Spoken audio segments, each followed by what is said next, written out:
चन्नी साहब ने अज फिर मारी बड़का जिउंदा रहे पंजाब दिया सिरा इदा ही काम खिंच के रखा। वीडियो में वेखो। इनमें और अंग्रेजों में कोई फर्क नहीं, सिर्फ कलर का फर्क है। ये भी पहले सत्ता में काबिज हुए और फिर सत्ता के माध्यम से आज ये देश की राजनीति के माध्यम से पूरे देश के व्यापार पे अपने आदमियों का कब्जा करा रहे हैं। ईस्ट इंडिया कंपनी आई, उन्होंने पहले व्यापार पे कब्जा किया ईस्ट इंडिया कंपनी ने, और व्यापार के माध्यम से देश की सत्ता पे कब्जा कर लिया। क्या क्या बेचोगे? सारे एयरपोर्ट जहाज बेच दिए। आप देश की संपत्ति के कस्टोडियन हो, मालिक नहीं। आप इसको बेचने की गलती मत करो, देश बर्बाद करने की मत करो।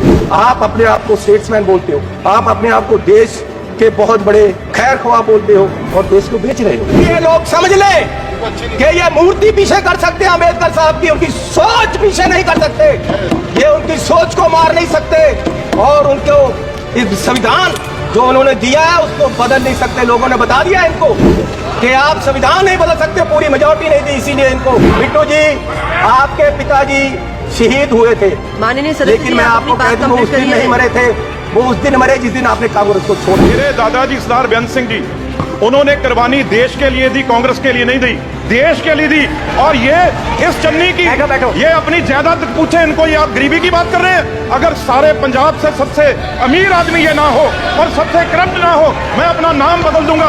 हजारों करोड़ का मालिक ये चरणजीत चन्नी है। और ये गोरा किसको कह रहे हैं? माननीय सदस्य सोनिया गांधी जी, वो कहाँ के हैं ये पहले बताएं। भाई सोनिया गांधी जी कहाँ के हैं? ये सबसे मीटू में, ये सारे केसों में ये सबसे करप्ट। मेरे लड़के की शादी गुरुद्वारा में हुई, आज तक पुलिस पूछ रही है कि लंगर में क्या क्या पका था। आज तक 2 साल से पुलिस पूछ रही है मुझे, और इस शादी में हजारों करोड़ रुपया लगा है और प्रधान जी बुके लेकर जा रहे हैं, प्रधानमंत्री जी, और उनका स्वागत कर रहे हैं। गरीब को लूटा जा रहा है, गरीब के पास खाने के लिए पैसा नहीं है और प्रधानमंत्री जी वहाँ बुके लेकर हजारों करोड़ की शादी में जाते हैं। हर रोज इमरजेंसी की बात करते हैं कि इमरजेंसी, लेकिन जो देश में आज अनडिक्लेयर्ड इमरजेंसी है उसका क्या है? इमरजेंसी ये भी है कि एक मशहूर नौजवान जो एक मशहूर सिंगर था, उसको गोलियों मार के मार दिया गया। आज तक सिद्धू मूसेवाला, उसके परिवार को इंसाफ नहीं मिला, वो दर दर भटक रहे हैं। ये भी इमरजेंसी। कोई पत्रकार सवाल करे तो उसको जेल में डाल दिया जाता है। इमरजेंसी ये भी है कि अपनी शिक्षा के लिए उतरे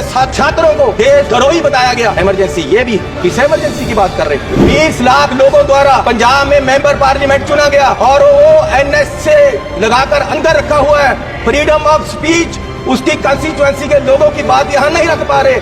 ये भी इमरजेंसी है। विपक्ष के व्यक्तियों को केंद्रीय एजेंसियां कार्रवाई करने के लिए छोड़ दी जाती, उनको अंदर रखा जाता है। ये भी इमरजेंसी है कि हजारों किसान, उनको खालिस्तानी कहा जाता है जब वो अपनी मांग रखते हैं। अरे पंजाब कोई देश की धरती नहीं है, पंजाब हमारे देश की धरती है। हरियाणा में नेशनल हाईवे को पक्का जाम कर दिया है और किसान यहाँ तक नहीं आ पा रहे, उनको मिला नहीं जा रहा। ये भी इमरजेंसी है कि देश का एक राज्य मणिपुर पिछले 1.5 साल से चल रहा है और उसको अपने हाल पे छोड़ दिया गया है।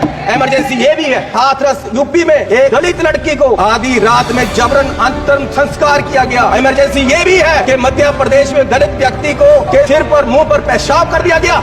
इमरजेंसी ये भी है कि अपनी इज्जत के लिए धरना दे रही महिलाओं, पहलवानों को प्रदर्शन में प्रोपेगेंडा बताया गया। इमरजेंसी ये भी है। डॉलर की कीमत ज्यादा होने से जो रुपया गिरा, उसके बारे में मोदी जी ने उस समय बोला था, समझ नहीं आ रहा प्रधानमंत्री जी गिर रहे हैं या रुपया गिर रहा है। कभी कभी तो लगता है कि रुपए की और सरकार के बीच कंपटीशन चल रहा है कि सरकार ज्यादा गिर रही है या रुपया ज्यादा गिर रहा है। और मोदी जी ने कहा था, जिस देश का रुपया कमजोर होता है उस देश की सरकार कमजोर होती है, उस देश का प्रधानमंत्री कमजोर होता है। मैं आज कहता हूँ कि आज देश का रुपया कमजोर हो रहा है, आज देश की इकोनॉमी डूब रही है। क्या देश का रुपया कमजोर हो रहा है या प्रधानमंत्री जी कमजोर हो गए हैं या देश की सरकार कमजोर हो रही है? प्रधानमंत्री जी ने 2014 के पेट्रोल की कीमतें बढ़ रही हैं और मनमोहन सिंह जी को कोई फर्क नहीं पड़ रहा, देश डूब रहा है। तो पिछले 10 सालों में पेट्रोल की कीमतें 23 रुपए बढ़ गई। पिछले 10 सालों में पेट्रोल की कीमत, डीजल की कीमतें 35 रुपए बढ़ गई हैं। मैं पूछना चाहता हूँ कि ये पेट्रोल बढ़ रहा है